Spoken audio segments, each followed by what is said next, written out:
Olá, muito boa noite. Bem-vindos a mais uma edição do Debate da Nação. Moçambique vive um período de múltiplas crises marcadas pelo arrefecimento do crescimento econômico, forte desvalorização do metical face ao dólar, descida do preço das matérias-primas e das exportações, subida acentuada da inflação e queda do investimento estrangeiro e da ajuda externa. As consequências são bem visíveis, sobretudo na qualidade de vida.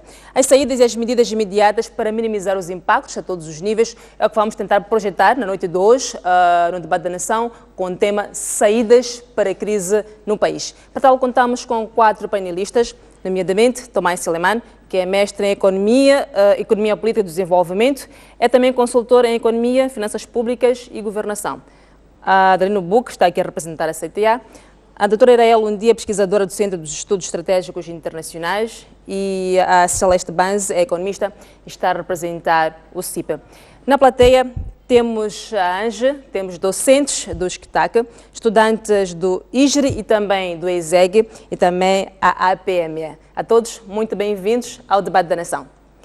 Vamos mesmo começar com Tomás Seleman. Seleman, como é que avalia a atual crise económica em termos de etapas de evolução? Já atingimos o ponto máximo ou pior ainda está por vir? Boa noite, telespectadores, boa noite, colegas do painel e boa noite a todos. Eu não penso na crise em termos de etapas de evolução, então estou um pouco surpreendido com a pergunta, mas em todo o caso, entendo que esteja a falar da possibilidade ou não de já estarmos no fim da crise, é isso. E eu penso que em termos, seja políticos, seja econômicos, estamos com a crise muito profunda, muito grave. Se estamos na última etapa, ninguém sabe. Eu penso que ninguém sabe, nem o governo, nem os pesquisadores, ninguém sabe se estamos no fim da crise, porque ninguém sabe o que pode acontecer amanhã, ninguém sabe que novos dados, novas descobertas ou novos acontecimentos podemos ter para o futuro. O que sabemos até agora é que a crise é grave, é séria, muito séria, e, como bem disse, é multifacetada e que precisa de ser resolvida com o mesmo grau de seriedade com que ela se manifesta. Do ponto de vista das respostas que o governo está a implementar ou está a projetar em termos de políticas públicas, estamos a não ser conduzidos para o caminho certo?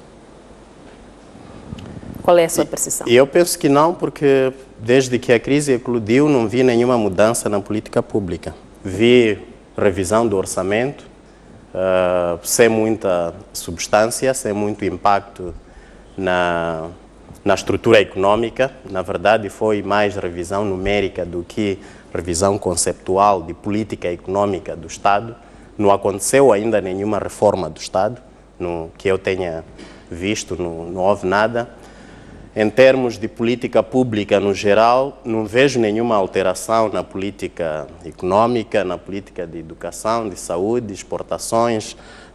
Vejo essas intervenções do Banco Central sobre as obrigatoriedades, das taxas obrigatórias dos bancos centrais, que são medidas, do ponto de vista teórico, a nível monetarista, consideradas corretas, mas do ponto de vista prático, são medidas que agravam a crise, e penso que o Dr. Adelino Buc aqui e os seus colegas lá na CTA devem saber muito bem o que significa isso no dia a dia.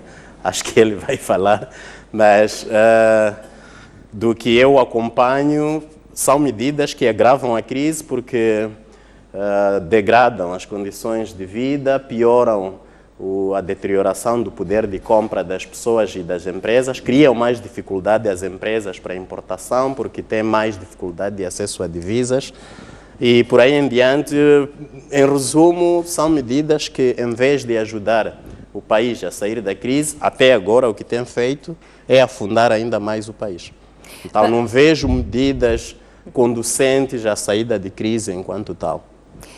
Do lado fiscal, Há quem defenda o aumento da tributação através da redução de incentivo dos megaprojetos. Castelo Branco disse que se 3 dos grandes projetos que operam em Moçambique pagassem os impostos, o país sairia da crise que hoje vive. Qual é a sua percepção? É ou não o momento ideal para rever esses contratos? Duas coisas. O debate sobre revisão dos contratos é muito mais antigo do que esta crise. Então, é um debate mais geral. Castelo Branco, eu fiz vários trabalhos com ele. Esses argumentos não são novos. Não sei se ele terá dito isso estes dias, pode ter dito, mas a construção do argumento é muito mais antiga do que esta crise. Isto para dizer que mas é um argumento para a saída da crise no país. Sim, para a saída da crise, mas há um ponto que temos que reter. A revisão dos termos contratuais, a revisão da estrutura econômica do país, a abolição dos incentivos fiscais aos megaprojetos, ajuda e vai ajudar a reestruturar a economia do país em termos fiscais. Isso é em termos mais gerais. Esta crise, apesar de ter raízes muito mais profundas na estrutura sociopolítica e econômica do país, precisa de medidas de dois tipos, umas circunstanciais para resolver questões muito mais imediatas de liquidez do Estado, por exemplo, ou de liquidez das empresas, que estão todas muito mal sem liquidez, e outras medidas de médio e longo prazo mais estruturais para alterar o sistema de crescimento econômico e de reprodução econômica e de poder no país. Então, concordo com esse posicionamento do Castelo Branco, mas chamo a atenção para uma contextualização apropriada para não dizermos que se revermos agora contratos de 3 megaprojetos, esta crise de que estamos a falar hoje vai acabar, porque para mim há uma crise muito mais geral que, como disse, tem raízes muito profundas na estrutura sociopolítica do país, que tem a ver com a guerra que está aí em curso, que tem a ver com a crise social, com toda a desestruturação social de que todos sabemos. Então, sim, é preciso, mas não pensemos nisso como a panaceia que vai de hoje para amanhã resolver os problemas que Moçambique tem. Muito obrigada. Voltamos a si mais tarde para propor aquilo que são as soluções para a saída da crise no país. Dr. Buck, um dos grandes problemas da crise é controlar os preços, ou seja, as medidas que vêm sendo implementadas pelo banco são para conter a taxa de inflação e a subida do preço. Este ano a taxa de inflação está acima dos 30%. Apesar dessas medidas, parece que alguma coisa descontrolou-se. O que é que se pode fazer para reverter esse cenário? Boa noite a todos. Muito obrigado. Eu penso que para uma economia que depende essencialmente das importações, e como dizia o meu colega, não se vê nada que esteja a acontecer do lado de produção. É um facto que todos os dirigentes políticos dizem que é preciso produzir e fazer produtividade, mas do ponto de vista prático não existe nada que indicie que este desidrato está sendo perseguido. Porquê? Porque do ponto de vista financeiro, nós sabemos que o dinheiro está cada vez mais caro. Ou seja, não é possível, nas condições de hoje, uma empresa endividar-se para efeitos de produção, sobretudo numa economia que está habituado a um sistema de capital especulativo, quer dizer, taxas de juros muito altas, mesmo muito antes desta situação. Não temos um sistema de financiamento para atividades produtivas propriamente ditas que permitem que o tempo de recuperação seja no mínimo 6, 7 meses. Portanto, a banca comercial está habituada a financiar o comércio, não é? Que é onde há maior rotação de dinheiro, e pelos preços que as mercadorias estão a ser adquiridas, tenho muitas reservas que esse objetivo seja conseguido, de impedir que os preços subam. Antes, pelo contrário. Eu penso que, bem da verdade, para quem vive a economia real, sabe que todos os dias quase que os preços alteram naqueles produtos básicos, mesmo que seja o arroz. Nem o diploma 56/2011 não consegue conter esta as altas tendência taxas de de juros inflação. acabam influenciando, tem impacto negativo tanto para as empresas quanto para os particulares. Naturalmente, porque as taxas de juro oneram todos. Não existe, na perspectiva dos dirigentes do banco, qualquer atenção especial para um determinado setor que possa influenciar para que essa situação não aconteça. Portanto, tanto são cobrados 20% ou 25% de taxas de juro para quem queira comprar produtos de consumo imediato, para quem quer investir na sua empresa, para quem quer comprar adubos ou insumos agrícolas de um modo geral. Portanto, esta situação é geral. Então, eu penso que não há ainda clareza dos nossos dirigentes sobre qual é o melhor método para se alavancar, se quisermos, a própria economia. O Banco de Moçambique tem estado a tomar estas medidas unilaterais, que se não tem o acompanhamento da animação da economia, não vão resultar absolutamente em nada, porque um dos principais aspectos para tu trazeres os preços para baixo é produzir internamente. Se tu não produzes internamente e se tu compras o dinheiro para comprar mercadorias fora, que são desalfandegados, sofrem aqueles processos todos, naturalmente que esses produtos jamais estarão a preços baixos. Bem, como CTA, que medidas de índole fiscal é que podem ser tomadas? Bom, a CTA naturalmente que não toma medidas fiscais, mas uma das medidas, e isto é recorrente, talvez até eu penso que faz parte daquelas coisas que se faz para resolver o problema de momento.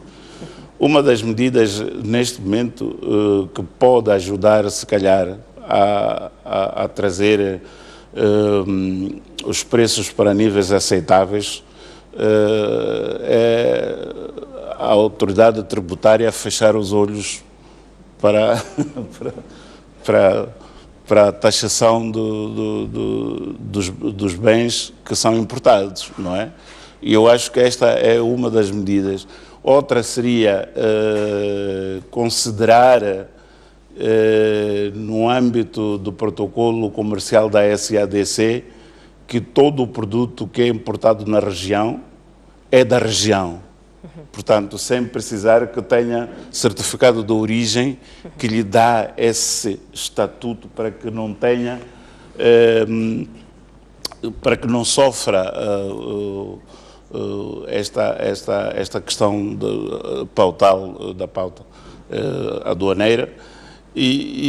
Mas eu penso que dizer isto até pode ser uma coisa boa, eu aqui sentado, mas se dissermos que existe no setor público algumas entidades que estão com dificuldades de ter seus salários, eu não sei como balançar esta situação, porque efetivamente a situação não está boa. Não é fácil para esses dirigentes também tomarem essa medida.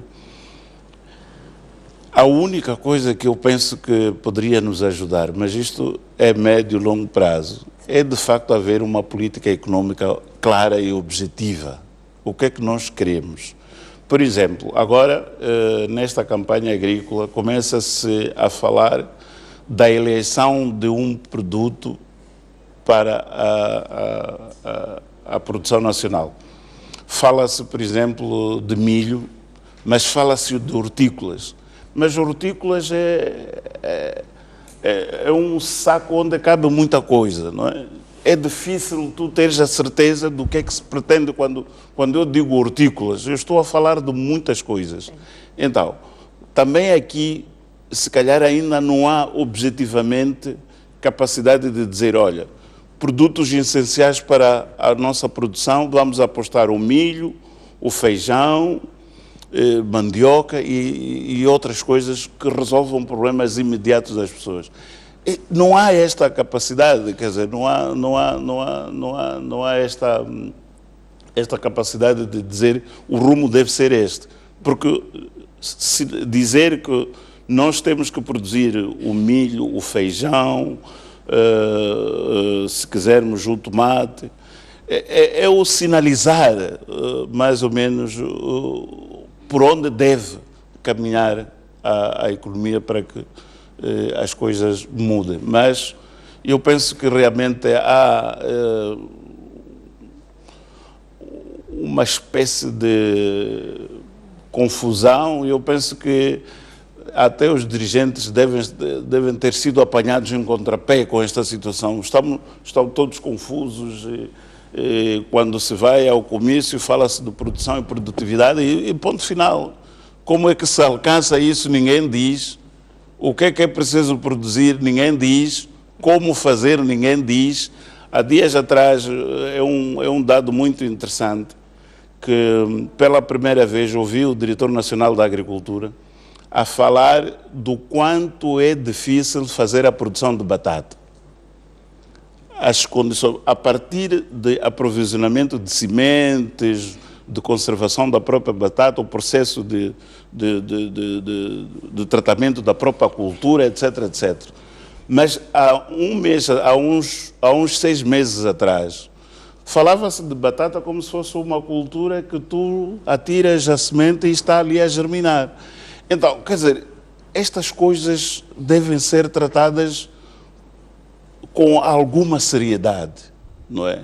E eu penso que não estou a dizer que não são sérias as pessoas, estou a dizer que é importante dizer, olha, nós temos que avançar, o caminho é este, o limite para o fomento de atividade é este, e tudo o que for para além dessas barreiras, cada um pode fazer como quiser, não há problemas nenhuns. E isto está a faltar. Eu penso que se não tivermos esta capacidade, se a agricultura não for capaz de dizer nós apostamos em 3, 4 culturas de base, todo o resto venha de onde vier, não há problemas nenhuns, mas nós, como governo, como Estado, queremos que se produza isto. Se não formos capazes de fazer isso, vamos ter muita dificuldade, porque as pessoas estão confusas. E acho que não é um problema de saudades, por exemplo, quando se olharmos um pouco para trás, tu podes concluir que há gente que foi induzida a enveredar por um tipo de produção, não é? Que hoje nem sequer tem mercado. Por falta exatamente de um sinalizador que orienta que o produto para esta fase é este. Então, eu penso que temos que os nossos dirigentes devem dirigir de facto e deixarem de ser população como nós os outros, não é? Temos que ter alguém que nos mostre o caminho, porque neste momento estamos todos confusos. Dr. Boco, muito obrigada. Doutora Lundi, há quem diga que em momentos como estes que Moçambique vive, que podem surgir as maiores oportunidades e que as empresas podem e devem consolidar as suas relações econômicas, tanto a nível de investimento, tanto a nível de comércio. Qual é a sua percepção, tendo em conta também o atual contexto político-militar e que já levou ao encerramento de algumas empresas? Como sabe, a minha área não é a área da economia. Sim. A minha área é a área política, é a área social. E a minha análise é feita dentro desta minha área. Eu procuro deixar a área econômica para os economistas, né? Eu acho que esta crise realmente é uma crise de âmbito econômico, não estou a retirar. Mas acho que a parte política agrava bastante essa crise. O fato de nós estarmos com as vias norte-sul cortadas. Nós sabemos que o celeiro do país não está no sul. A nossa maior produção está nas províncias da Zambésia e Nampula. E agora você não pode descer com a produção. Então, esta crise política agrava a crise econômica, que por si só já é uma crise. Ela não é de natureza política, ela é de natureza política-econômica. Então, eu penso que o que eu posso ver são questões dentro da parte política. E dentro da parte política, nós temos feito alguns trabalhos. Recentemente estou a fazer trabalhos de nos perguntar o que é que falhou, né, e o que é que pode ser feito para voltarmos aos trilhos que já estivemos. Sim. Durante cerca de 20 anos. Se nós formos capazes de, durante 20 anos, manter o país dentro de um ritmo, inclusive econômico, porque o país estava em paz. Então, a pergunta que eu me faço hoje é o que foi que falhou. Aonde falhou, como falhou e o que é que nós podemos fazer daqui para frente. E nós vemos que realmente houve falhas. Nós tivemos um primeiro presidente que pensou muito no povo, por isso é tão amado. Tivemos um segundo presidente que pensou bastante no Estado, reforçou o Estado, fortaleceu e o Estado pôs-se de pé. A partir dali, outras coisas aconteceram. Deixou-se de pensar no Estado e pensou-se mais em outros aspectos de caráter político. E aí dificultou, né, as questões. E dificultou, é interessante porque o plano econômico leva a um reflexo bastante grande, o plano político, desculpa, leva a um reflexo bastante grande no plano econômico. Eu estou perfeitamente convencida que se não tivéssemos saído dos trilhos no plano político, possivelmente não teríamos saído dos trilhos também no plano econômico. Eu acho que ali, quando descarrilhou, foi um acidente grave, total, né, que arrebentou com toda a tripulação que vinha nos trilhos. Né. E o resultado que eu tento ver é isso, é esta crise que estamos a passar, que os meus colegas já levantaram no plano econômico, já levantaram no plano da questão dos investimentos, da questão dos produtores, e que eu levanto na questão política. Porque eu penso que enquanto não resolvermos a crise política, não vamos ser capazes de resolver a crise econômica. Eu vejo uma ligação muito grande entre as duas crises. Eu até ousaria dizer que a econômica é reação, né, da crise política. Daquilo que foi acontecendo, principalmente desde 2008, no plano político. O que significa que deveríamos estar a trabalhar para resolver a crise política e que teria como reação as soluções na parte econômica. Bom, aonde chegamos, agora é preciso realmente trabalhar para resolver em várias frentes. Econômica, financeira e política. Mais cedo, talvez, poderia ter feito assim. Mas agora nós temos realmente uma crise política, uma crise econômica e uma crise financeira. Quer dizer, e que já tem reflexo bastante pesado no âmbito social. Eu estive em Nampula há 2 semanas, a quantidade de lojas fechadas é impressionante. Estive em Quelimane há um pouco mais de tempo, também a quantidade de lojas fechadas é incrível. Quer dizer, o comércio são pessoas que ficaram no desemprego, são famílias que hoje não têm condição de sustentar os seus filhos do ponto de vista da escola, do ponto de vista da saúde. Então, temos já uma crise social. São funcionários públicos que não estão a receber os seus salários. Sim. São pequenos diretores e médios diretores que deixaram de receber o subsídio de combustível, deixaram de receber uma série de subsídios que trazia a eles um alento e que revigorava o comércio, principalmente nas províncias. Então, a crise hoje já tem uma bifurcação, uma ramificação, já não é nem uma bifurcação, quer dizer, já ramificou em muitos pontos. Nós temos trabalhado no sentido de ver como é que podemos colmatar esta crise. Não vou mais trazer a questão da descentralização, porque trouxe muitas vezes e hoje, para minha felicidade, já tem várias pessoas a trabalharem nisso. Eu penso que já dei o meu contributo. Hoje já tem quem apanhou-a. Então ela fica lá e eu só espero que faça uma descentralização de fato e não volte a fazer uma desconcentração, que não é o que o país precisa, na minha opinião. Mas há outros aspectos que é preciso que sejam feitos. Sim. Um pouco ligado à questão econômica, eu penso que é preciso ser feito uma redistribuição dentro do país. E é uma redistribuição do poder econômico e do poder político. Quando eu digo do poder econômico, não é distribuir dinheiro para as pessoas, não. É dar oportunidade para as pessoas poderem colocar os seus planos em funcionamento. Quer dizer, abrir espaços para que mais grupos sociais possam participar da economia, um pouco aquilo que foi feito quando nós entramos na economia de mercado.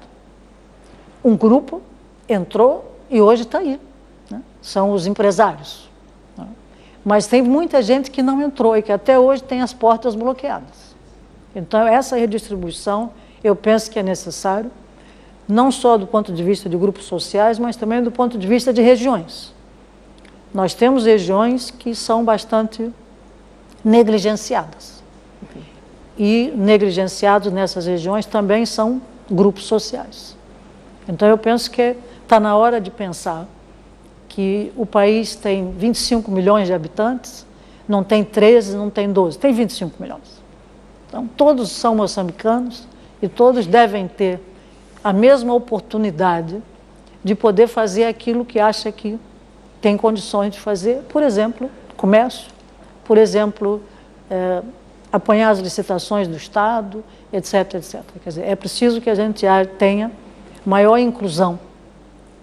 Aquela inclusão que o presidente Chissano fez quando foi buscar muitos, mas muitos moçambicanos que não eram membros do Partido Frelimo e que hoje são. Nós, às vezes, esquecemos um pouco isto. As reformas que nós fizemos aqui, entre 84 até a Constituição de 90, foram todas inconstitucionais, porque a Constituição só mudou em 90, e entre elas foi trazer uma quantidade enorme de moçambicanos que estavam fora, inclusive do país até, fora do aparelho partidário, e hoje alguns são governadores, outros já foram ministros, outros já foram, e incluiu esses indivíduos. E eu penso que o país só teve a ganhar. Então, eu penso que está na hora de se pensar como repensar esse nosso Estado. Nós fizemos uma conferência em 92 que era repensar o país. O Centro de Estudos Estratégicos fez essa conferência. E eu penso que está na hora de fazermos outra vez essa conferência. Que país que nós queremos? Que Estado que se quer? Do ponto de vista social, do ponto de vista político, do ponto de vista econômico. Porque nós fizemos isto, foi feito em 92 e do ponto de vista cultural, inclusive. Né? Uma nova percepção do conceito de cultura surgiu naquela altura e hoje nós temos uma grande integração de todas as nossas manifestações culturais, deixaram de ser rotuladas obscurantismo e hoje são postas e valorizadas como manifestações culturais. Então eu penso que devemos aproveitar essa crise como uma oportunidade para darmos um pouco a volta por cima, né, e repensarmos. Né? Fizemos isto há cerca de 20 anos, 30 anos atrás. Penso que está na hora de de fazer isto Voltar também. a fazer. Doutora, este ponto que o Dr. Buch colocou, falava da produção, produtividade, e que é consensual para tornar o país mais resiliente. Do seu ponto de vista, o que é que está a faltar realmente para que isto aconteça? Eu penso que está a faltar esse repensar, né? Esse diálogo que nós precisamos ter com nós próprios, de todos com todos, que é um pouco o que nós tivemos preparando para a paz que veio em 92. Houve muita discussão, houve muito diálogo envolvendo distritos. Eu própria participei de diálogos onde levei a ideia da descentralização a todas as províncias. Discutimos a nível dos distritos, com os administradores, os agentes econômicos do local, as chefias tradicionais, a nível dos distritos, porque a nossa ideia era descentralizar a nível dos distritos. Então, esse diálogo de todos com todos. Alguns meses depois, fizemos um diálogo sobre a cultura.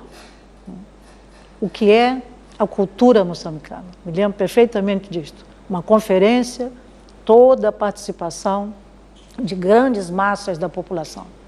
Então, eu penso que está na hora de fazermos outra vez isso. Talvez menos pomposas, hotéis menos caros, com menos luzes, mas com mais resultados, né? E principalmente mais impactos depois. Dessas nossas discussões saíram leis e principalmente saíram práticas, porque hoje nós temos boas leis, muitas leis, excelentes eu diria até. Temos uma Constituição muito boa para os nossos 30 anos de vida, mas não estamos a implementar. Então, esse é o grande problema. Precisamos, sim, como disse o Dr. Buch, né? Quer dizer, o governante discute, faz o discurso, mas depois não conseguimos ver na prática. Então, é essa prática que eu penso que nós precisamos forçar a nós próprios. Não estou a dar esse recado para outros, não. Estou a dar para nós. Sim. Eu, como estou na academia, falo para a própria academia, de dentro da academia. Repensar o nosso Estado. Nós já tivemos vários tipos de Estado dentro deste momento atual. O país dividido, o país em guerra, o país com crise econômica, o país com dívidas escondidas, o país com uma auditoria patrocinada pelo Fundo Monetário Internacional. Não é a melhor situação que estamos a viver. Não estamos orgulhosos. Então vamos repensar. Vamos sentar, nós todos, a academia, os agentes econômicos, os políticos, os produtores rurais, quer dizer, vamos todos repensar e vamos ver o que sai dali. E a partir do que sair dali, então vamos pôr isso em prática. Muito obrigada. Doutora Celeste Banse, como é que olha para a proposta orçamental e do Plano Econômico Social que o Governo projetou para 2017? Do seu ponto de vista, quais são os pontos fortes e fracos? Antes de mais, boa noite e agradecer pela oportunidade de estar cá com um painel muito rico. Bem, a proposta de orçamento recentemente submetida à Assembleia da República, o primeiro overview, uma visão geral que nós temos é que o governo está bastante otimista em relação às projeções para 2017 e que nós achamos que deveria estar um pouco mais reticente ou estar um pouco mais calmo em relação àquilo que são as projeções. Por quê? Porque nós estamos num ambiente de incerteza. Ainda não se sabe muito bem quais são os ganhos que nós vamos ter em relação à indústria extrativa. Ainda não tem nada definido. E a proposta de orçamento prevê um aumento, um contributo da indústria extrativa em torno de 24%. Então, nós percebemos que o governo tem expectativas bastante otimistas, acredita que logo após a auditoria internacional independente, as relações com o Fundo Monetário Internacional automaticamente vão ser restabelecidas e a confiança vai ser restabelecida. No entanto, ainda não se sabe muito bem quando é que vai ser feita essa auditoria, os resultados, quando é que serão divulgados. Há a perspectiva de que os resultados serão divulgados entre o primeiro e o segundo trimestre e só nessa altura é que poderemos saber se o Fundo Monetário poderá voltar a apoiar o Orçamento do Estado. Então, nós achamos que, por causa disso... Se foram colocadas fasquias muito altas, falou dos 24%, foram colocadas fasquias muito altas. Sim, sim, foram feitas estimativas bastante otimistas em relação a receitas e também em relação ao contributo, principalmente da indústria extrativa. Okay. Então, há expectativas muito altas em relação àquilo que o Estado poderá ganhar em relação à indústria extrativa, mas nós sabemos que só a partir de 2021 é que especificamente a exploração do gás vai iniciar. Então, não se percebe muito bem por que o governo ainda está bastante otimista em relação a isso. Falou há pouco do FMI, olhando para aquilo que são as políticas e exigências feitas pelo FMI e os cortes que o governo tem feito nas despesas públicas, que perspectivas para os próximos anos? Bem, nós ainda não podemos dizer o que é que vai acontecer nos próximos anos. Nós ainda o clima ainda é de bastante incerteza. Eu penso que o governo, para poder, pelo menos, combater essa crise, é gerir melhor a comunicação que está a fazer com o povo. O que tem acontecido é que, desde que surgiu, através da imprensa internacional, o escândalo da dívida pública, temos notado que a comunicação que o governo vem fazendo com o povo é bastante incoerente. Primeiro começou num estado em que dizia que não haviam dívidas. E depois estivemos numa situação em que o governo assumiu que há dívidas, mas que a dívida é sustentável. Atualmente o governo assumiu que a dívida é insustentável e virão dias piores. Então, eu acho que numa primeira fase, sem pensar naquilo que podem ser os apoios futuros, é importante o governo gerir melhor aquilo que é a comunicação com o povo moçambicano e também com a comunidade internacional. É importante que haja coerência. Então, havendo coerência, penso que meio caminho andado já terá sido feito para podermos sair desta situação. Muito bem disse que o governo está a ser incoerente e que deve ter uma melhor comunicação, mas também acredito que o povo perdeu confiança neste mesmo governo. Então, como é que é possível melhorar esta comunicação? O que realmente se deve fazer? É importante, acima de tudo, contávamos não só saber que as dívidas ocultas existem pela imprensa internacional, mas que também as instituições nacionais tivessem esse conhecimento. É importante levantar aqui o papel de instituições como o Tribunal Administrativo e Banco de Moçambique. O Tribunal Administrativo, como a instituição da Auditoria Suprema, deveria ter esse tipo de informação. Deveria transmitir esse tipo de informação, coisa que não aconteceu. O Banco de Moçambique tem a função de planificar e coordenar a dívida pública, deveria também transmitir essa informação. Então, é aqui levantado o papel do governo como o órgão que deve transmitir melhor, passar a transmitir informação coerente e consistente. E o papel também das instituições de tutela que tem o papel de gerir a situação econômica, financeira do país. Então, é por aí. Eu penso que o ponto de partida deve ser esse. Começar a transmitir uma informação mais coerente e consistente e as instituições que têm o papel de fazer a gestão da dívida possam também desempenhar melhor o seu papel de forma mais competente. Muito obrigada. Vamos a um brevíssimo intervalo. Voltamos a seguir com a intervenção da plateia. Até já.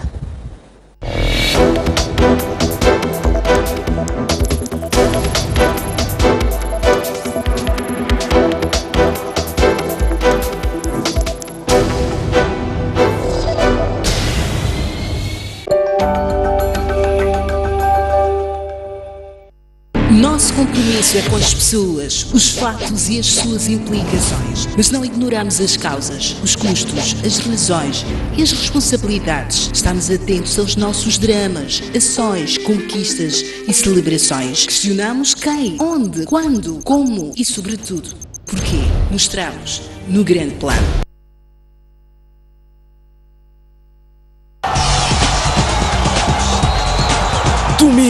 Domingo, você acompanha as principais incidências do final de semana desportivo. A arte e magia das estrelas.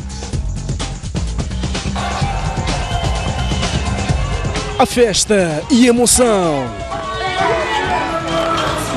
O registro dos momentos mais marcantes do desporto moçambicano. Ganhar, ganhar e ganhar.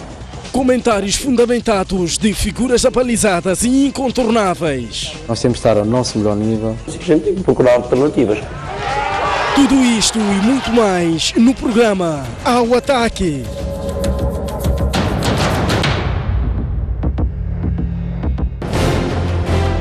Um país sem história é um país sem futuro.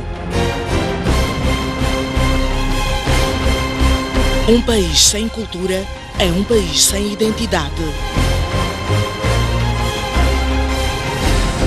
Um mundo sem referências é um mundo sem norte. Um país sem ídolos é um país sem referências.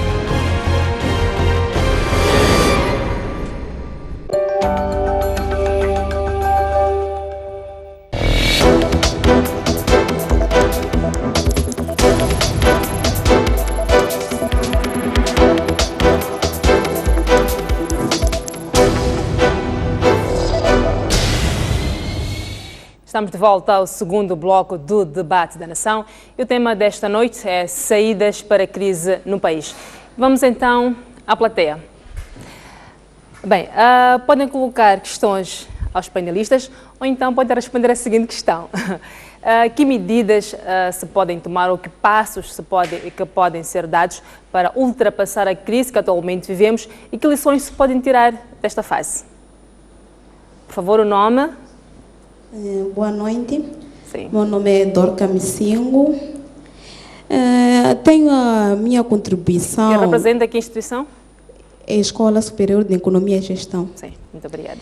Sim, daquilo que no Moçambique ou o país vem convivendo, parece que a situação do país degradou-se também devido à crise de investimentos e de matérias-primas, que provocaram a queda da moeda nacional, neste caso o nosso metical.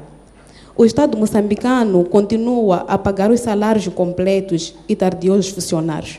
Que motivação terá esse funcionário para dar a produtividade a nível do nosso país?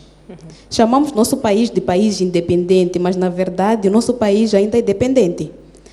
Temos no caso da economia, perdemos muitos parceiros e nada está a decorrer, está a desenvolver sem eles. Então, neste caso, podemos dizer que nosso país é incapaz, ou nós somos incapazes de fazer o nosso Moçambique. Para a saída da crise, acho que o país precisa de recuperar as capacidades da sua estrutura econômica e política, neste caso. Podemos até não... podemos dizer que nos anos anteriores, o ano passado, tivemos uma fraca produção também devido às secas. Mas acredito que este ano a chuva está a prometer e acredito que vamos produzir melhor e vamos conseguir ultrapassar a nossa crise. Muito obrigada. Muito obrigada. Sim. Boa noite. Boa noite. Cumprimentar o companheiro e os colegas deste lado. Ragid Moussa, docente do escritório. Eu vou me cingir mais nas possíveis saídas para esta crise. Sim. Já foram identificados aqui os fatores, fala-se dos finais de 2014, que as nossas exportações foram descendo a níveis assinaláveis. Falou-se da redução do investimento direto estrangeiro, falou-se da problemática dos preços no mercado internacional, que vieram a agravar a descida ou decréscimo dos índices de exportação. Esses são matérias-primas, são produtos que de alguma forma alavancavam o nosso produto interno bruto e é isto que contribuía para o crescimento da nossa economia. Ora, de lá para cá os problemas foram se agravando. Em 2015 tivemos o agravar do conflito político-militar e, como dizia a doutora Iraé há bem pouco tempo, também sou da área dela, mas com alguma informação na área econômica e em outras, este conflito político-militar, enquanto prevalecer, o país não poderá, a curto prazo, sair desta problemática da crise económica e financeira que nos encontramos. Ora, há zonas, neste momento, há regiões neste país que produzem. Há regiões com bolsa de fome. Mas nós não temos a livre circulação, mobilidade, ao nível do próprio país, dentro deste país. Enquanto houver este impedimento, esta impossibilidade das pessoas fazerem transitar as suas mercadorias, circularem livremente dentro do próprio país, dificilmente nós poderemos ter este problema do agravamento dos preços, da inflação a baixar. Portanto, é importante que se resolva esse problema do conflito político-militar. O segundo aspecto aqui, o doutor Adelino falou das taxas de juros, que são bastante elevadas. Nós sabemos que em qualquer economia do mundo, quando as taxas de juros são elevadas, naturalmente não há investimento. E se não há investimento, naturalmente não há de haver crescimento. Eu penso que temos que começar a pensar, os economistas, em políticas macroeconómicas que sejam muito claras. Foi pensado aqui, o Banco de Moçambique já pensou em algumas, mas essas políticas sempre voltam para uma questão da produção interna. Enquanto não produzirmos internamente, dificilmente nós poderemos sair desta problemática a que nos encontramos. Agora, eu acho que para produzir internamente, disse o Dr. Adelino, que é preciso que haja uma definição clara do tipo de produtos. Eu penso que há produtores que já têm uma definição clara, mas um dos grandes constrangimentos, na minha ótica, é o acesso a crédito. A agricultura é um setor de risco e as pessoas precisam de créditos. Enquanto não houver uma instituição que conceda créditos à agricultura, assumindo esses riscos, o Estado tem feito muito. Nós temos muitos regadios a nível do país, mas esses regadios são pouco aproveitados. Por que são pouco aproveitados? Porque as infraestruturas que rodeiam esses regadios, o acesso a créditos, há camponeses que precisam utilizar esses regadios, mas não usam porque efetivamente não têm acesso ao crédito. Então eu penso que o Estado gasta muito dinheiro por ano para manutenção, reabilitação, construção de regadios, que seriam elementos importantes que poderiam dar um valor mais acrescido a esses camponeses que precisam produzir e colocar o seu produto no mercado. Mas é preciso que haja instituições para poder conceder crédito à agricultura. Sabemos que é um setor de risco, mas é preciso apostar.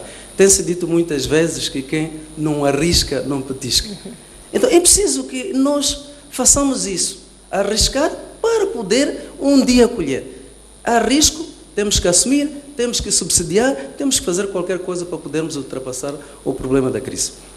O terceiro aspecto, há um problema de confiança com os nossos doadores. O nosso orçamento ficou diluído, não temos neste momento muita possibilidade de manobra em relação a possíveis investimentos que o Estado possa ou pretenda fazer, mas eu penso que nós temos que começar a pensar em outros parceiros. Não podemos nos apegar ao FMI, ao Banco Mundial. Já se disse várias vezes que é preciso apostarmos na cooperação Sul-Sul. Viramos-nos para a Índia, vamos para lá. Viramos-nos para a China hoje tem um maior investimento em África. Vamos para outros países. Queremos incrementar a produção agrícola. Vamos para a Malásia, vamos para Singapura, vamos para os tigres asiáticos, buscar essa experiência. Como é que eles conseguiram sair da situação em que se encontravam? Então, precisamos de ir para esses países, procurar buscar a experiência desses países e trazer essa experiência. As crises, muitas vezes, têm que ser vistas como um desafio e como uma oportunidade. Eu penso que o país tem que arregaçar as mangas e procurar fazer de tudo para ultrapassar o problema que nos aflige neste momento. Obrigado. Muito obrigada. Boa noite, aqui Orlando Mazus, Anjo Moçambique. Bom, estou muito feliz, primeiro, porque finalmente estamos a ter um debate que tem como tema saídas para a crise. Desde que o assunto despoletou, infelizmente, buscamos sempre os culpados, entretanto, hoje estamos cá para buscar alguma saída. Isso é um bom sinal e se nós prevalecermos, provavelmente teremos um bom futuro.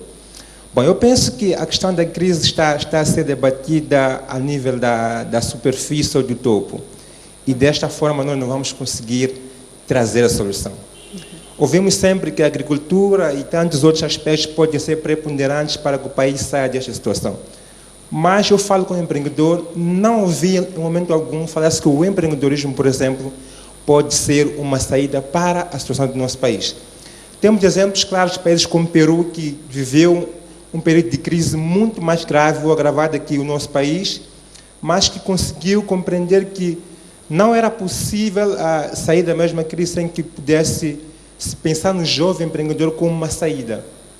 O governo do Peru optou no jovem, criou políticas para que houvesse fomento do empreendedorismo, foram bem aplicadas e temos hoje um Peru que é um dos países que tem o melhor crescimento da sua região.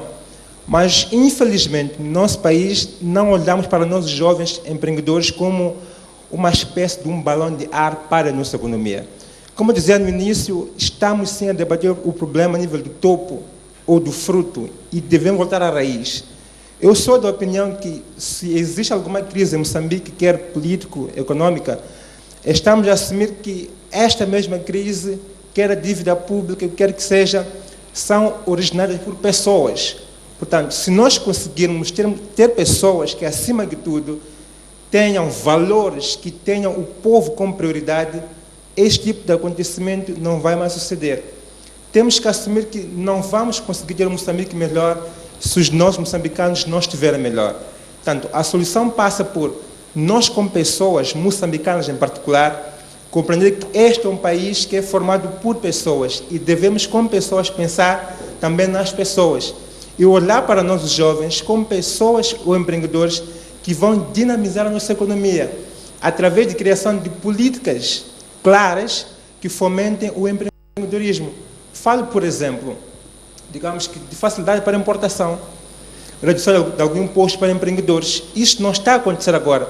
Se eu sou um empreendedor hoje e vou importar alguma coisa fora do país, obviamente, pago a mesma taxa que um não empreendedor vai também pagar. Portanto, não faz sentido dizermos que estamos cá a fomentar o empreendedorismo quando o empreendedor passa exatamente pelas mesmas dificuldades que a pessoa não empreendedora passa.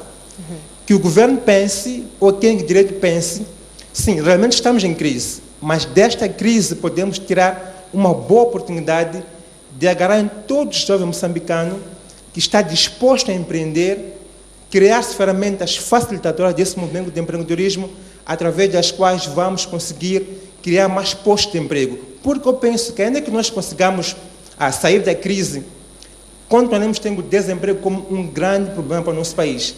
Mas temos cá jovens que estão dispostos, têm ideias maravilhosas, ideias brilhantes, mas não têm acesso a crédito, não têm acesso a financiamento. Não obstante isso, não tem um ecossistema empreendedor no nosso país.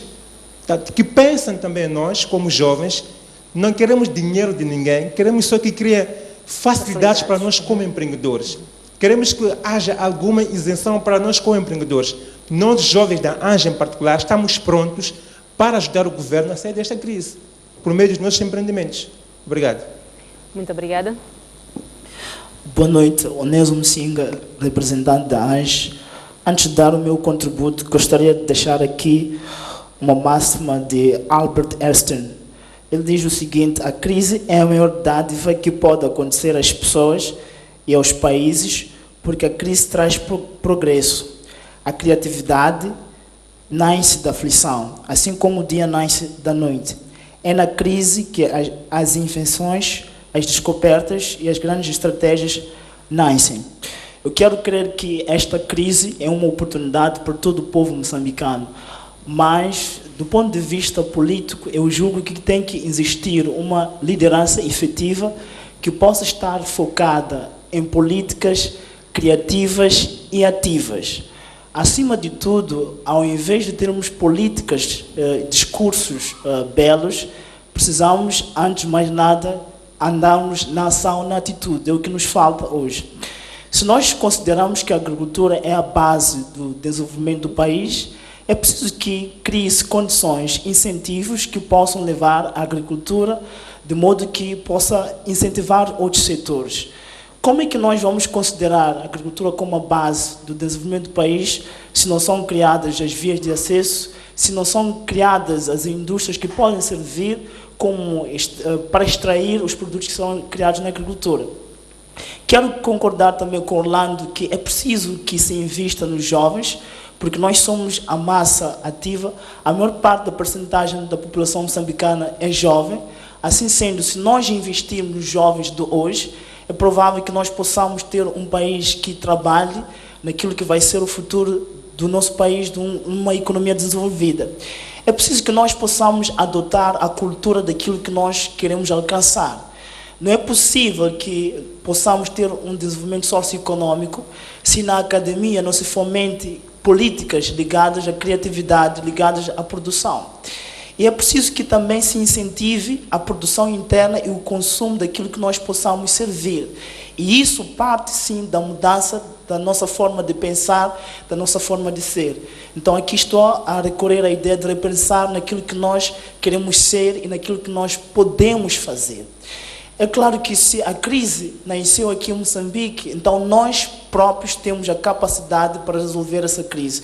Não julgo que essa crise, tanto seja política, quer econômico-social, será resolvida por alguém dos Estados Unidos. Nós temos a capacidade, sim, para resolver essa crise. É preciso que nós possamos tomar atitude e começarmos a traçar estratégias específicas para que nós possamos passar por essa crise. E essa crise tem que ser tomada como uma oportunidade. E isso só será possível se nós começarmos a agir. Muito obrigada, por favor. Boa noite a todos e todas. Bruno Mourinho, estudante universitário de Relações Internacionais e Diplomacia do Instituto Superior de Relações Internacionais. Primeiro, permita-me argumentar com os panelistas e dizer que nós não podemos, em momento algum, como moçambicanos, em primeiro lugar, usar o conceito guerra para definir a situação em que vivemos. O conceito guerra é o estágio mais alto de um conflito. E, como moçambicanos, declarando guerra, primeiro para os nativos, para o povo moçambicano, é um conceito muito pesado para quem está lá em casa. Para já, se estivéssemos em guerra, nem estaríamos aqui, todos nós. E o conceito guerra emite uma grande mensagem lá para a comunidade internacional, que é uma mensagem muito forte. Portanto, nós estamos em conflitos, estamos em hostilidades, qualquer coisa que quisermos chamar, menos guerra. Sem guerra não há água, não há nada. Guerra é como droga, não se experimenta. Voltando para a questão. Importa referir que a questão da situação atual de Moçambique, a crise que vivemos, é uma questão estrutural, que já vem desde tempos. São falhas estruturais que já vêm desde tempos. Mas que nós olhamos para Moçambique como uma economia de 24 anos e não de 40 anos. Sim. Tivemos a independência, tivemos reformas. Depois da independência, o Estado investiu muito para ser o oposto ao colono. Investiu muito, muito mesmo. Isso teve gastos. Segundo, tivemos uma guerra civil, que era uma economia de guerra, como caracterizou Samora em 1980. Economia de guerra em que ganhava-se, e o lucro que se ganhava, investia-se nas guerras. Então, a economia de Moçambique tem 24 anos e não 40, como se pode pensar. E eu gostaria de trazer aqui aspectos sociais. A doutora Irê trouxe aspectos políticos, sociais, outros trouxeram aspectos financeiros. Aspectos sociais, na medida em que necessitamos, como uma saída, de trazer a cultura do trabalho. O que seria a cultura do trabalho? Eu já vi e vejo muito exemplo de gente que diz: estar no Estado é uma coisa muito boa. O que é que a gente faz quando está no Estado? Eu posso sair aqui, ninguém controla. A pessoa falta, não falta, ninguém controla. É diferente do privado que vai te mandar para o olho da rua. Então, isto é um aspecto social moçambicano que não está a facilitar nem está a ajudar muito neste processo. E esta é uma luta de todos nós, como disse o Dr. Heré, devemos repensar todos. É um processo de todos. Não é para apontar para o governo, para o xixi, para o cicrano, porque este é um aspecto estrutural. Outra coisa muito importante é a questão do desperdício de capital humano. Tu és formado para uma certa área, mas se tem uma vaga, tu te predisponibilizas aí para aquela área, mesmo sabendo que não é a tua área. A tua produtividade lá não será a mesma, nunca, jamais. Tu vais estar lá a desperdiçar recursos, é desperdício de capital humano. Então, estes aspectos contribuem muito para a questão da produtividade. Nós não podemos olhar para aqui como uma questão trazida, é uma questão estrutural, mas é uma questão do povo moçambicano, é uma questão cultural. Nós, moçambicanos, não temos cultura do trabalho. A título de exemplo, todos nós gostamos de estar de fato e gravata. Todos nós queremos ciências sociais. Ninguém quer escola técnica. Olham para a escola técnica como coisa para pé rapado. Todos nós aqui estamos muito bem enquadrados e etc. E pouco se faz para estas escolas técnicas. Eu gostaria de trazer um exemplo, vão me perdoar por isso, mas é um exemplo muito interessante para o povo moçambicano em particular, para olharmos para esta questão de desperdício de capital humano. O atual reitor da Universidade Pedagógica é formado em Engenharia Física, mas está numa área de gestão, de administração. está como reitor, está lá no processo de CTAG, etc., não sei o quê. O que ele está a fazer lá? Se dessem àquele homem um cargo, uma escola em que ele pudesse trabalhar e buscar os seus, a escolher por dedo, apontar os seus engenheiros, criar uma escola que não levasse 4 ou 6 anos como a UEM, porque tem engenharia na UEM, mas que lhe desse uma escola em que ele pudesse formar técnicos. Nós teríamos técnicos formados, capacitados para serem contratados pela ANADARCO, pela NH, etc. E iríamos cortar aquela justificação dos moçambicanos de que não, desemprego porque as multinacionais, quando vêm, contratam pessoal estrangeiro. Teríamos técnicos. Então, nós apostamos mais nas questões sociais, que é importante também, só que já temos muitos muitos estudiosos de ciências sociais. Devemos apostar mais na produtividade. A revolução, o repensar que nós devemos trazer de Moçambique é um repensar de todos. É uma revolução não em termos políticos, aliás, pode até ser porque é importante também, é na crise que saem grandes mudanças, e foi numa crise que tivemos grandes mudanças em Moçambique, mas é uma revolução de produtividade, uma revolução de trabalho, um espírito revolucionário produtor e não de apontar os dedos e procurar culpados. Eu penso que isso é mais importante. Devemos focar-nos sempre no Moçambique maior, olhando para a produtividade, olhando para evitar o desperdício de capital humano. Fiz as ciências, vá trabalhar no lugar de ciências, por mais que seja um salário maior. Obrigado. Muito obrigada. Sim. Boa noite. Meu nome é Haddad Moreira. Estou a representar a ABME, Associação de Pequenas e Médias Empresas. Deixe-me dizer que este é um tópico que já vem sendo debatido já há muito tempo, mas eu gostaria de primeiro contextualizar esta parte da crise em termos de evolução histórica desta mesma crise. Okay? Só que o que é que aconteceu é que nos anos 80, por aí sim, nós tivemos uma crise, sim, mas não financeira, mas uma crise social, na qual tínhamos falta de produtos nos supermercados, assim como lojas, e agora temos uma crise financeira, quer dizer, é uma coisa uma fase da mesma moeda. Na altura tínhamos uma falta de produtos nas lojas, mas tínhamos dinheiro, e agora temos tínhamos falta de produtos nas lojas, sim, e não tínhamos como adquirir os produtos, e agora não temos os produtos nas lojas e não temos como adquirir os mesmos produtos, ok? Então, para mim, é uma face da mesma moeda, ok? Agora, quanto a essa questão de como é que nós podemos, quais são as soluções, quais são os caminhos que nós podemos encaminhar, existem 2 aspectos. Primeiro, deixa eu falar do aspecto tecido empresarial, depois o tecido social, que este tecido social é composto pelas famílias. Okay? O que deveria acontecer a nível das famílias é a questão da planificação doméstica. Vamos falar de economia doméstica, que elas deveriam planificar aquilo que é o seu consumo, aquilo que são as suas despesas, e tentar ver, na medida possível, uma fonte extra de rendimento. Ou, por outra, começar a pensar em fontes alternativas de conseguir o dinheiro. Estou a falar disto a nível social, a nível das famílias, de modo que incrementem as fontes de rendimento para fazerem face às fontes de despesa. Esta seria uma solução prática para as famílias. Agora, quanto para o tecido empresarial, aqui já engloba uma parte de empreendedorismo, como já foi dito aqui em si, que é a questão chama-se isso uma coisa de estratégia de crescimento, que é buscar parcerias internacionais, que é a questão da eficiência e eficácia a nível das gestões de produção. Okay? Eu não sou muito a favor desta coisa que vamos produzir se não há recursos para tal. Okay? Sem dinheiro, tu não fazes gestão. Sem dinheiro, tu não podes incrementar a produção e a produtividade. Isto é mais no sentido empresarial. Porque no sentido as gestões empresariais estão aqui para fazer lucro. ok? Mas como é que vão fazer lucro se não há liquidez, como se diz, assim, em linguagem mais acadêmica, assim? Como é que eles vão produzir se não há recursos para tal? Ok? Então, há que haver muita eficiência, há que haver muita eficácia, ok? Há que tentar buscar aquilo que são parcerias internacionais, tentar produzir para fora também. Isso seria uma das soluções a curto, médio prazo para a solução das pequenas e médias empresas, assim como também o problema das famílias. Okay?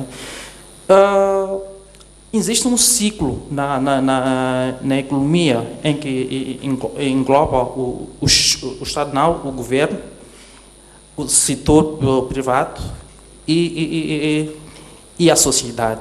Aqui deve haver uma sinergia de tentarmos ver como é que este ciclo fecha, ok? Porque o Estado ela está para controlar aqueles que são os recursos que existem a nível do setor social, assim como empresarial, ok? Mas também parece que se confunde o Estado, no entanto, como um setor produtivo. Estamos a falar da intervenção do Estado para a economia. Só que aqui ela deveria ocupar um papel mais social, não empresarial. Então, muitas das vezes, este papel do Estado, do governo, confunde-se. Ou governo empresa, ou governo social. A doutora sabe muito bem sobre isto, é a área dela da atuação. Okay? Agora, uma questão que também foi levantada aqui pela doutora, não conheço o nome dela, que é a questão da aposta do setor extrativo, no entanto, como uma das soluções a curto prazo para podermos sair, para fazermos face a esta crise. Eu não acredito tanto, eu sou gestor, faço investigação na área de gestão e economia. Eu não vejo a diferença da gestão do governo, a gestão empresarial e a gestão familiar. Uhum. A diferença aí talvez seja em termos de numéricas, né? O número de zeros que existe por trás dos dígitos. Porque na gestão governamental deveria haver a planificação, assim como também no setor privado e social. O que falha no setor, o que falha no Estado é a questão, o governo é a questão da planificação. Há tempos atrás nós tínhamos uma economia de planificação. Agora, se eu lhe pergunto se existe essa economia de planificação, eu não consigo responder a isso. Penso que ficou essencial. Okay. Mas alguém que quer dizer alguma coisa? Por favor, aí atrás. Boa noite, José Mapanga, Instituto Superior de Relações Internacionais. Na verdade, a pergunta aqui é interessante, saídas para a crise. Até parece que aqui vamos enumerar as 10 melhores ou as 10 formas mágicas de sairmos da crise de vez. Interessa aqui saber se o povo moçambicano sabe conviver com a crise, porque não é uma questão aqui de estarmos a pensar que haverá crise, já está patente a crise. Então, para mim, aqui eu começaria das medidas um pouco adequadas para que o povo moçambicano conviva com a crise e de forma gradual saia da crise. A primeira medida para mim, na verdade, seria, por exemplo, esse debate que estamos a ter aqui, abrir um espaço mesmo de debate a sério acerca da crise, para que o povo fique consciencializado de que a crise, na verdade, tem esses contornos e esses desafios. O segundo ponto que ia trazer aqui em relação a uma das medidas seria a cultura de poupança ao povo moçambicano, reduzir os gastos desnecessários que às vezes nós olhamos aqui, o povo tem a ausência a ausência da cultura mesmo de poupança no que diz respeito. Mas é possível reduzir os gastos também quando os salários são muito na verdade, a discussão, esse já é um debate um pouco amplo. E a outra relação quase que social, que até chegamos já a passar uma vista grossa, é a questão da ostentação. Enquanto se consegue no meio da crise, é que quem consegue deve mesmo tentar diminuir aquele show-off espaço a expressão, aquela exibição toda. Aqui o saco, o plástico preto deve passar a funcionar, até pelo lado dos governantes ou pelo lado mesmo daqueles que conseguem, ao menos. Ressaltar aqui o ponto da doutora Iraé, que falava, na verdade, da questão do diálogo. Os economistas, na verdade, trouxeram um debate muito interessante, mas aquele debate faltou o ingrediente que a doutora Iraé trouxe aqui, a questão da paz. Aqui analisamos liquidez, isso foi muito bonito, a análise foi muito bonita, mas foi uma análise pensada num momento de paz. Já a doutora Iraé trouxe esse subsídio, é muito importante. Eu acho que o diálogo interpartidário, sobretudo, é interessante para que nós possamos sair dessa crise, não de forma mágica, mas assim de forma gradual. Há um outro problema que existe no seio das autoridades também, nessa relação social toda, em que nós chegamos a pensar que o governo, na verdade, sufoca o povo em termos de uso brutal da força, né? Então, é que neste problema, devemos, ao menos, arranjar maneiras com que não hajam os aproveitadores que vão sufocar o povo. Um povo, no meio da crise, quando você brutaliza, chega mesmo a criar condições para que a crise fomente-se demais, porque um búfalo ferido, na verdade, é só aumentar aqui um pretexto e ele politiza o assunto. Então, é mais ou menos essa linha que eu queria aqui deixar ficar. Muito obrigada, por favor. Boa noite, obrigado pela oportunidade que me concedida. Dionísio Aníbal, Esquitac, docente. Eu penso que muito já foi dito, mas tenho 2, 3 palavras para deixar. Eu penso que a questão da bom ambiente de negócio. Sim, pode continuar, por favor. Muito obrigado. Então, nós temos que o país tem que criar condições de um bom ambiente de negócio, a partir de resolução de conflito político. A partir de conflito político-militar, não é? É a base, não é? É a base de todo o processo. E, em seguida, nós precisamos de materializar a questão que referiu-se, tem a ver com a economia planificada, a economia do mercado. Então, quero dizer, em outras palavras, nós temos muitas empresas públicas em Moçambique, mas as empresas públicas não estão a produzir. Refiro-me da EDM, refiro-me da LAM, são essas empresas que estariam neste momento a alavancar o Estado, não é? Através da contribuição dos impostos, através dos seus resultados para aquilo que são ganhos. Então, em outras palavras, o que eu quero dizer? É necessário que se crie esse espírito, na verdade, na realidade, poder praticar. Praticar significa levar as empresas públicas e privatizar todas elas, que é para produzirem resultados para nós. Talvez seria também um dos mecanismos, mas a base é a resolução do conflito interno, primeiro. E partimos para outros processos. Muito obrigado. Muito obrigada. Bem, penso que é a última intervenção da plateia. Alguém mais quer falar? Sim, por favor. Boa noite. Boa noite. César Pereira, consultor de negócios. Bem, é de salutar, praticamente foi dito quase tudo, mas dizer que a crise não tem uma forma mágica ou única. Cada Estado deve encontrar suas soluções internas de modo a resolver ou ultrapassar esta crise. É bonito ouvir debates desse género. Quais as soluções da saída da crise?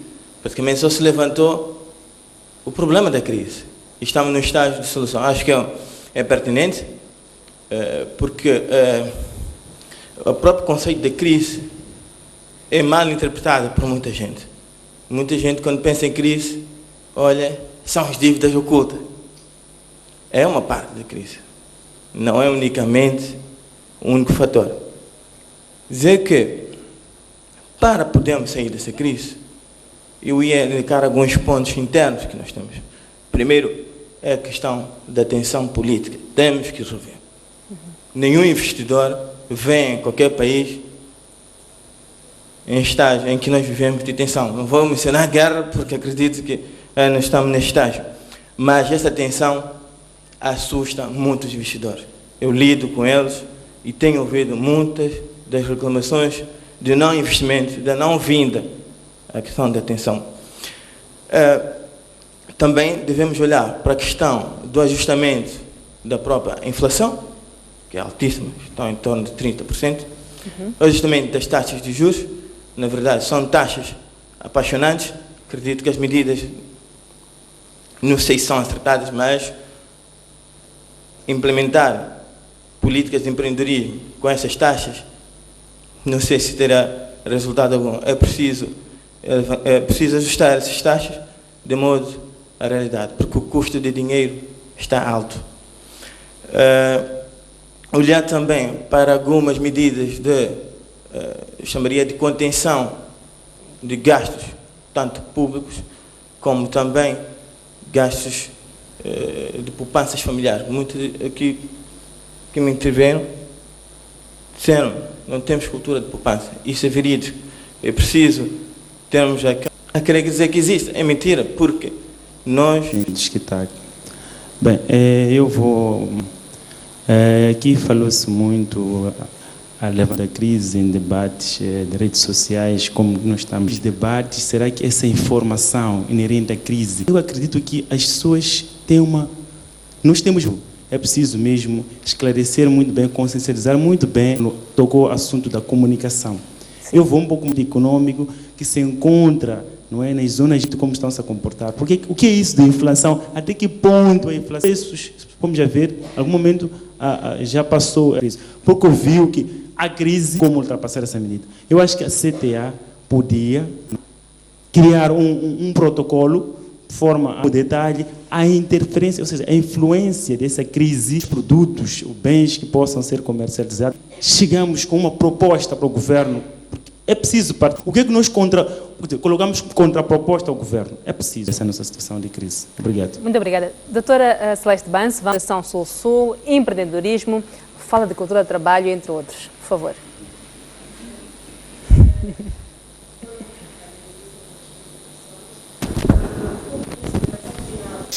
Informação. Se nós formos a ver, a crise despoletou essencialmente quando a confiança dos investidores rompeu-se. Então, é importante que, para que haja pelo menos restabelecimento dessa confiança, as instituições que têm que transmitir informação atempada passem a transmiti-la de forma contínua e de forma atempada. Então, há uma necessidade de haver redução da simetria de informação no que tange a financiamentos concedidos ou até mesmo ao estado de sustentabilidade da dívida pública. E um outro ponto que também acho que é importante realçar é que temos notado que o Banco Central tem adotado medidas restritivas que não têm sido acompanhadas por medidas no âmbito fiscal. Por exemplo, a título de exemplo, o crédito interno líquido ao governo em junho de 2016 ultrapassou em 1000%. Então, significa que os gastos do governo estão elevados em relação àquilo que essencialmente devia ser. Ou seja, há necessidade de haver maior coordenação entre a política fiscal e a política monetária. Não adianta a política monetária estar a adotar ações que visam reduzir a inflação, voltar a atingir os limites aceitáveis de base monetária, ou seja, moeda em circulação, se do lado fiscal os gastos estão a ser feitos de forma contínua. Então, para que as políticas do Banco Central recebam ou tenham aquilo que é o efeito desejado, que é a contenção de inflação e contenção também da desvalorização da moeda, é importante que do lado fiscal haja também redução dos gastos do governo, de modo que este objetivo final realmente seja alcançado. Então, eu penso que há uma série de medidas a nível também de gestão de reformas da área de finanças públicas, no que tange a maior transparência, maior responsabilização, que são importantes para que as medidas que serão feitas a nível setorial tenham o seu devido peso. Não adianta a nível setorial, a nível do setor agrícola, tem que se implementar medidas para sair desta situação de crise, se a nível do topo ainda não há esta concordância. Bem, muito obrigada, doutora Irael Undi. As últimas considerações. Obrigada. Eu queria retomar 3 pontos do que disse a plateia, dentro de uma área que eu sinto que posso comentar. A necessidade de termos políticas públicas consentâneas com o discurso político. O discurso político fala na necessidade da produtividade, mas não conseguimos ver na prática para onde que, no sentido de políticas públicas, isso está a ser implementado. A questão do empreendedorismo jovem é falado, mas pelo que eu vi da juventude, parece que não está a receber o devido apoio. Eles disseram, nem dinheiro queremos oportunidades. Foi isso que nós ouvimos aqui. E tudo indica que essa oportunidade não está a ser devidamente canalizada para que ela possa ser aproveitada e algo possa surgir. Então, este é o primeiro ponto que eu retive. O segundo ponto é a questão da confiança interna e confiança externa. Tudo indica que entre nós falta confiança, do ponto de vista interno mesmo. Os diferentes setores parece que não acreditam muito bem uns nos outros, os diferentes partidos políticos não conseguem dialogar. Nós temos aqui mediadores a 2 rondas que não conseguem chegar a nenhuma conclusão. Mais uma vez o discurso é de paz, mas parece que há qualquer coisa que faz com que não caminhemos para avançarmos, para podermos ter uma paz. E todos disseram, e eu realmente concordo, que se o país não estiver em paz, não vamos conseguir avançar do ponto de vista econômico. Mas o terceiro ponto, e gostei porque são maioritariamente jovens, é olhar para a crise como uma oportunidade. Não ficarmos sentados lamuriando. É mau estarmos em crise? Bom seria se não estivéssemos. Mas ao estarmos em crise, podemos perfeitamente avançar com ideias nossas, de empreendedorismo nosso, sair dela, por pessoas mal intencionadas, nem sabia o parlamento, nem sabia a autoridade tributária, não sabíamos nós, sabia um grupo muito pequeno que um dia foi despoletado e veio. Foi criada com bastante má fé. O país estava num ritmo muito positivo, seja do ponto de vista político, seja do ponto de vista econômico. Mas a má fé como uma oportunidade. Eu volto a repetir, nós em 80 estávamos numa grande razões. A África do Sul nunca nos atacou. E, pelo menos nessa, eu próprio critico, melhor teria sido que nós não tivéssemos entrado numa situação para fazê-lo. Mas quando fizemos, nós realmente conseguimos mais ou menos nos posicionar dentro de uma série de organizações, instituições, universidades. Então, aproveitamos essa oportunidade e trouxemos benefícios para a Constituição, fizemos a inclusão de uma série em crise. Fico feliz de ouvir a juventude a dizer isto. Vamos outra vez aproveitar e fazer reformas. Apanhar essa oportunidade para crescermos mais, que é a formação da unidade nacional, para podermos caminhar e chegar a bom porto. Senão vai ser difícil. Muito obrigada. Doutor Buc, as suas conclusões? Rapidamente. Bom, rapidamente, eu penso que é ponto comum que para sairmos desta crise precisamos de estar em paz com o ambiente de negócios. Efetivamente, o que tem estado a acontecer no nosso país é que muitas vezes nós somos avaliados positivamente, passado 1 ano, 2 anos. O que é que isto sugere? Sugere que há uma... Repare que nós orgulhávamos de criar-se uma empresa em menos de 1 hora, 2 anos atrás, hoje é um retrocesso. Isto porquê? Porque provavelmente há processos. Ou sentir alguma monotonia no balcão único.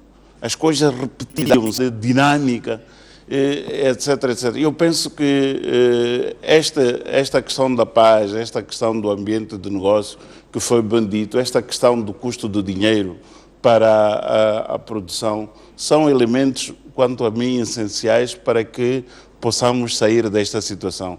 Não podemos sair desta situação enquanto tivermos o dinheiro muito caro para financiar a produção.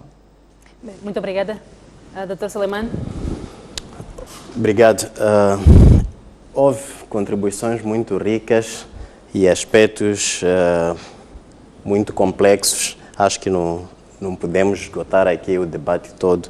Vou dizer aquilo que é possível dizer neste curto espaço de tempo. Estou de acordo com os colegas que a condição essencial para sairmos da crise é a paz, é a estabilidade político-militar.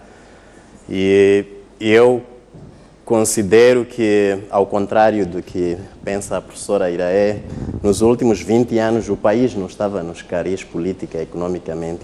Estou convencido que estávamos numa falsa estabilidade política, numa falsa estabilidade econômica. Esta é efetivamente resolvido. A crise econômica, a deterioração dos indicadores todos também mostra, e vários estudos já o tinham mostrado antes, que o crescimento econômico aqui era assente numa base insustentável, que não podia continuar aqueles ritmos de 7%, 8% por muito mais tempo sem entrar em crise, que é próprio, acho que ela pode concordar comigo, é próprio do sistema capitalista, entra em colapso como parte intrínseca da sua natureza, que é próprio da sua natureza, sérias e muito complexas, como, por exemplo, privatização de empresas públicas. É muito simples dizer isso, dizer que a empresa pública é ineficiente, então qual é a solução? Vamos privatizar. Bem, não há, assim, razões ou indicadores, evidências, nem teóricas, nem empíricas, de que uma empresa privada é mais eficiente do que pública. Assim, taxativamente, não há. Então, é muito complicado nós dizermos que a solução para a crise é privatizar todas as empresas públicas. Acho que temos que ter cuidado com esse tipo de argumentação. De igual modo, questões como falta de cultura de poupança, falta de cultura de trabalho. Essa propaganda toda da Escola de Chicago, que vem para aqui via FMI, via Banco Mundial, o povo moçambicano não tem falta de cultura de trabalho. As pessoas sentem-se insultadas por ouvirem isso. Falta de cultura de poupança. Poupança é função de rendimento. É assim que se ensina na escola, é assim que é na vida real. Rendimento, seja da machamba, seja do trabalho, a pessoa tem um rendimento e depois poupa. Se não há rendimento, o que é que se poupa? Qual é a cultura que falta aí? É um insulto para as pessoas, um insulto para o povo, dizer a falta de cultura de poupança. Acho que são questões muito sérias que podemos fazer depois outros debates, porque carecem de mais esclarecimento. Há todo um ciclo de pensamento e de ideologia por detrás disso, que é preciso a gente explicar até chegarmos aonde se chegou aqui. Eu sei que nos últimos 10 anos esse era o discurso de todos os governantes, queriam ensinar a cultura de trabalho, ensinar a cultura de poupança, mas ninguém queria mudar a estrutura econômica. Ninguém queria beneficiar as empresas moçambicanas para criarem mais postos de trabalho. Ninguém mudou política empresarial, política econômica, aduaneira, para apoiar a ANGE ou as pequenas e médias empresas para se desenvolverem mais depressa. Queriam ensinar via palestra. É muito complicado pensarmos dessa forma. Dr. Suleiman, o tempo. Uma última questão. Eu penso que outra condição essencial para sair da crise é a reconciliação nacional. Não vai bastar termos um acordo entre Renamo Frelimo se não fizermos o doloroso caminho da reconciliação nacional que qualquer país que viveu uma guerra precisa de passar. Segundo e último, precisamos de reformar o Estado seriamente, uma reforma séria do Estado. Não podemos continuar com um Estado que tem 70% do orçamento do Estado gasto em Maputo e o resto do país fica, como se diz, a ver navios. Não é possível avançar, não é possível ter desenvolvimento dessa maneira. Muito obrigado. O nosso muito obrigado pela vossa presença, em particular o Dr. Tomás Selemana, Adelino Buc, Ireia Landi e também Celeste Banz. Nós ficamos por aqui, foi um prazer imenso estar em vossa companhia. Voltamos daqui a 15 dias. Até lá.